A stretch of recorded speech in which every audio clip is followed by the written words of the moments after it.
श्रीमद् भागवत का एक पवित्र चरित्र कहता है, अजामिल की कथा कहती है, अजामिल का पवित्र चरित्र वर्णन करता है।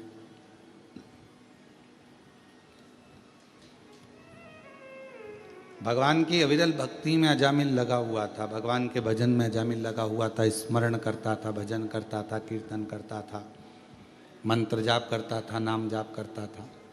पर उसके नगर में एक वैश्या ने अपना घर बना लिया।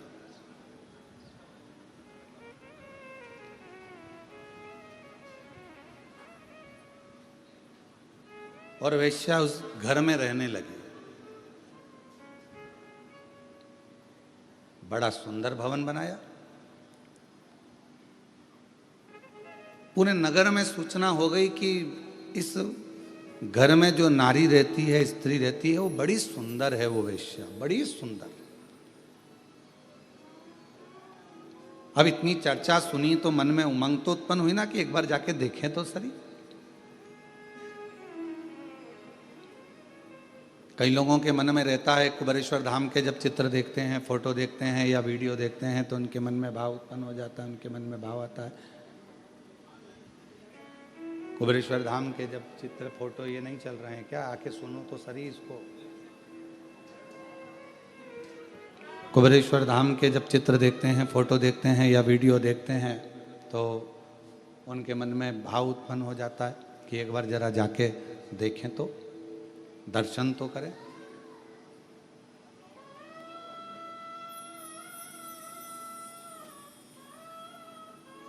और उनको ये नहीं मालूम रहता कि एक बार अगर कुबेरेश्वर धाम चले गए, मान लो बाबा ने बुला लिया आपको, अगर भाव से यहाँ पर भगवान बुलाकर यहाँ पर बिठा दिया या दर्शन करा दिए या यहाँ लेकर आ गया, तो उनको नहीं मालूम कि ये कुबेर भंडारी है। एक बार अगर हाथ पकड़ लेता है तो वो बुलाता ही रहता है, फिर छोड़ता नहीं, फिर वो छोड़ता नहीं है। उसका नाम ही कुबेरेश्वर बाबा है।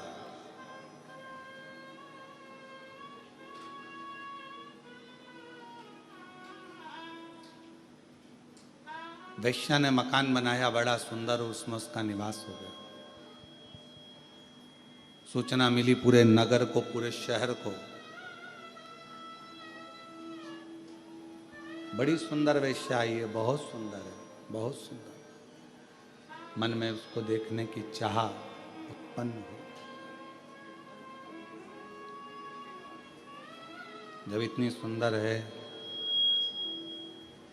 इतनी अच्छी है, तो एक बार जाकर देखें तो सही। वैश्या को मालूम था कि मेरे घर के दरवाजे के सामने से सब निकल रहे हैं और अजामिल जो भगवान की भक्ति करता है, भजन करता है, स्मरण करता है, ब्राह्मण है, बहुत अच्छा है। तो वैश्या ने विचार करा कहीं ये मेरे चक्कर में ना पड़ जाए, तो वैश्या अपने घर से बाहर ही नहीं निकलती थी। कहीं ये मुझे देख ना ले, और यदि इसने मुझे देख लिया, यदि उसने मुझे पहचान लिया और जान लिया कि मैं इतनी सुंदर हूं और भगवान को छोड़ दे और मुझे भजे, तो मतलब क्या हुआ?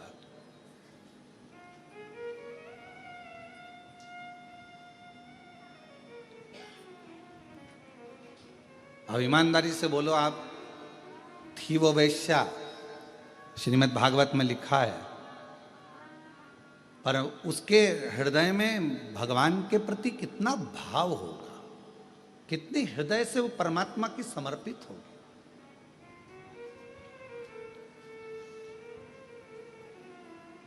कितना उसके हृदय में भाव उत्पन्न हुआ होगा, जरा विचार करिएगा कि अगर मुझे देख लेगा अजामिल और हो सकता है कि मेरी ओर आसक्त हो जाए, तो परमात्मा की भक्ति छूट जाएगी, परमात्मा का भजन छूट जाएगा, परमात्मा का मंत्र जाप छूट जाएगा, परमात्मा का नाम जाप छूट जाएगा।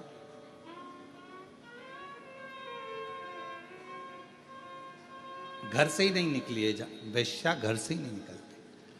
पूरे नगर में सूचना हो गई कि गांव में एक वैश्या ने अपना घर बनाया है, वैश्यालय बनाया है, और वहां पर जो वैश्या रहती है वो बड़ी सुंदर है।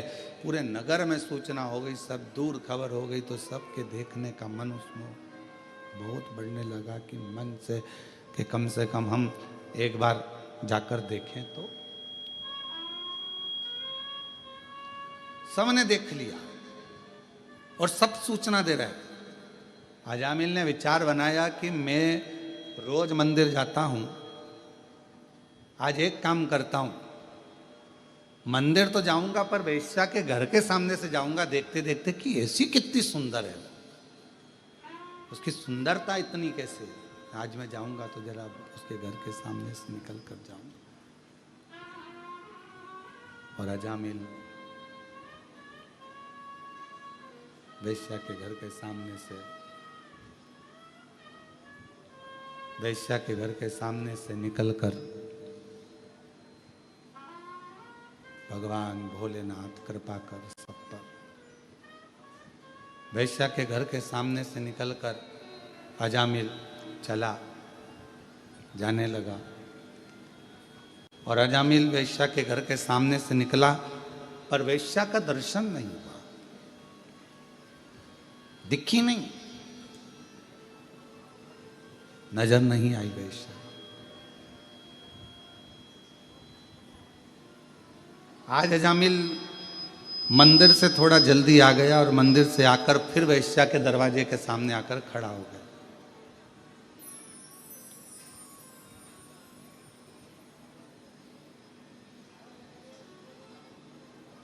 जो पथ भटकाने वाले होते हैं ना, वो परमात्मा का जो समय होता है उसको खींचते हैं।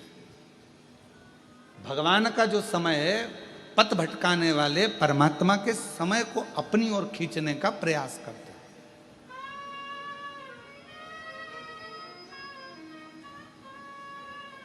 तुम्हारा 9 बजे का समय भगवान के भजन का है, तुम्हारा 9 बजे का समय परमात्मा के स्मरण का है, तुम्हारा सुबह 9 बजे का समय भगवान की विरल भक्ति का है। और मान लो वही 9 बजे का समय कोई व्यक्ति तुम्हारे पास आकर खड़ा हो जाए, नहीं साहब तुम्हें हमारे साथ चलना है, अपन देख के आते हैं, अपन ये कर लेते हैं। 9 बजे का समय तुम्हारा परमात्मा के भजन का है, 9 बजे का समय तुम्हारा परमात्मा की भक्ति का है। तुमने ये समझ के रखा है कि 9 बजे मैं भगवान के मंदिर में रहूंगी, 2 बजे या 1 बजे जब शिव महापुराण की कथा आस्था चैनल पर आएगी मैं उसको श्रवण करूंगी। ये तुम्हारे अंदर भाव उत्पन्न हो गया, तुम्हारे भीतर ये भाव जागृत हो गया और तुम उस कथा को सुनने के लिए तुमने 1 बजे का समय निकाला। और मान लो उस बीच में कोई आकर बैठ गया या कोई व्यक्ति आ गया या कोई तुम्हारे मंदिर के जाने के समय पर तुम्हारा टाइम लेने के लिए, नहीं तुझे मेरे साथ चलना है, तुझे ये करना है, समझ लेना कहीं पथ को भटकना है। वो तुम्हारा पथ भटकाने के लिए आया है।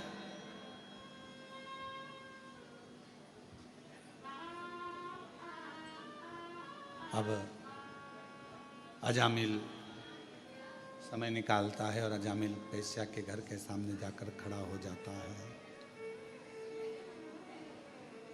वेश्या के घर के सामने जब अजामिल जाकर खड़ा हुआ, आज मंदिर से थोड़ा जल्दी आ गया,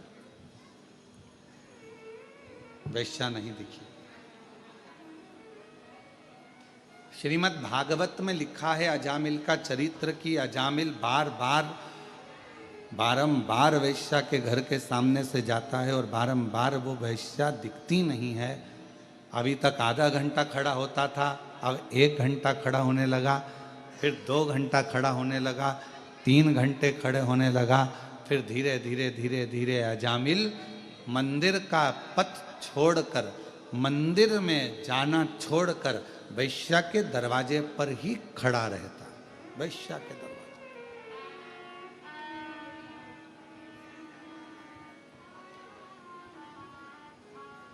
फिर वो वेश्या का दरवाजा छोड़ता ही नहीं। और अब तो उसने एक संकल्प ले लिया कि जब तक मुझे वो वेश्या नहीं दिखेगी तब तक मैं घर नहीं जाऊंगा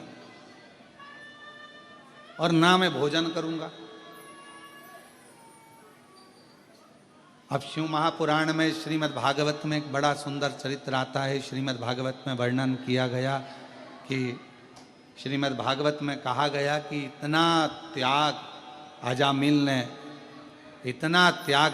ने एक वेश्या के लिए करा। और मान लो उतना त्याग अजामिल मेरे ओघड़दानी भगवान शिव के लिए कर देता तो शायद शिव का दर्शन हो जाए, भगवान शंकर का दर्शन हो जाए। और शंभु शरणे पड़ी मांगो घड़ी रे घड़ी, दुख काटो दया करीन दर्शन। ओ शंभु शरण पड़ी मांगो घड़ी रे घड़ी, दुख काटो दया करीन दर्शन। एक वैश्या के लिए उसने भोजन छोड़ दिया, एक वैश्या के लिए उसने घर छोड़ दिया और दिन भर वो वैश्या के घर के सामने जाकर खड़ा हो जाता, वैश्या के घर के सामने खड़ा रहता, ना भोजन करता है, बस उसको देखना है, उसको निहारना है, खड़ा इंतजार कर रहा है। वैश्या नहीं निकली। वैश्या के पास में एक युवान पुरुष पहुंचा और उस युवान पुरुष ने वैश्या से पूछा कि वैश्या एक बात बता। उस युवान पुरुष ने जाकर कहा शंभु शंभु शंभु शंभु। उस युवान पुरुष ने वैश्या के पास जाकर पूछा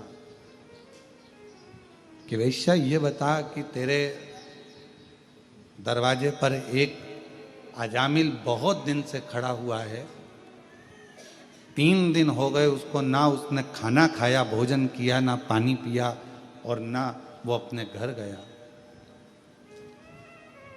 ना वो भोजन कर रहा है, ना वो पानी पी जा रहा है, ना पानी पी रहा है, ना भोजन कर रहा है, ना अपने घर जा रहा है। तो मुझे एक बात बता वैश्या कि तू एक बार उसको मिल क्यों नहीं लेती? जब इतना जिद कर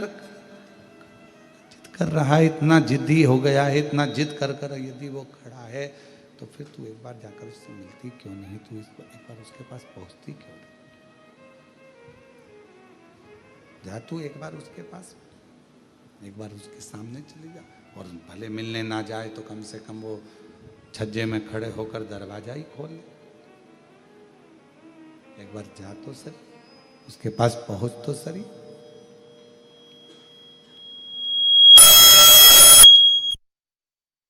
जा वैश्या। वैश्या ने कहा कि जाने को तो मैं अब भी दरवाजा खोलूं और उस अजामिल के पास में पहुंच जाऊं, अजामिल के पास में चली जाऊं, परंतु दरवाजा खोलूंगी और अजामिल के पास पहुंच जाऊंगी, मना नहीं है, पर मेरा मन कहता है कि अजामिल बहुत सत्संगी है, मेरा मन कहता है कि अजामिल बहुत भगवत प्रेमी है, मेरा मन कहता है कि अजामिल बहुत भगवत भजन करने वाला, और एक भजन करने वालों को भजन से निकाल कर मैं अपने में लगा लूं तो ये श्रेष्ठता नहीं है मेरी।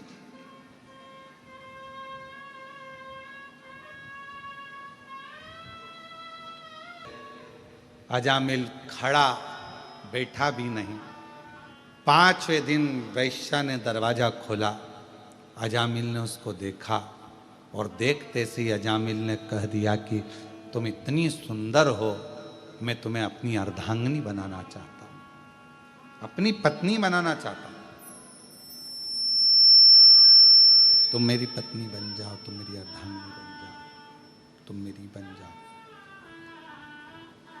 अजामिल ने जैसे ही कहा, वैश्या ने विचार करा कि जो इतना प्रेम कर रहा है, इतना स्नेह कर रहा है, इतना आनंद से मुझे मेरा हाथ मांग रहा है, अजामिल पर तुम जानते हो कि मैं वैश्या हूं, और अगर तुम मुझसे विवाह कर लोगे तो पूरे गांव के लोग क्या कहेंगे, तुम ब्राह्मण हो।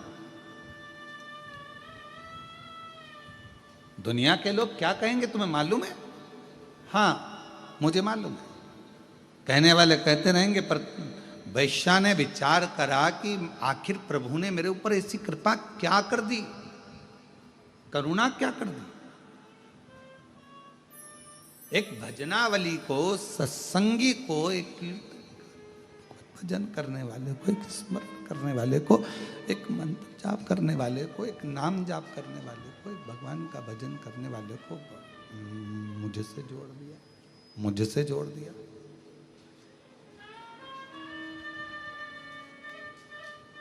और मैंने तेरे ही भरोसे बाबा, तेरे ही भरोसे हवा विच उड़ती जावांगी बाबा, डोर हथो छड़ी नाम कटी जावांगी। भोले मैं तेरी पतंग, शंभु मैं तेरी पतंग, हवा विच उड़ती जावांगी बाबा, डोर हथो छड़ी नाम कटी जावांगी। तो वैश्या ने विचार करा कि आखिर परमात्मा ने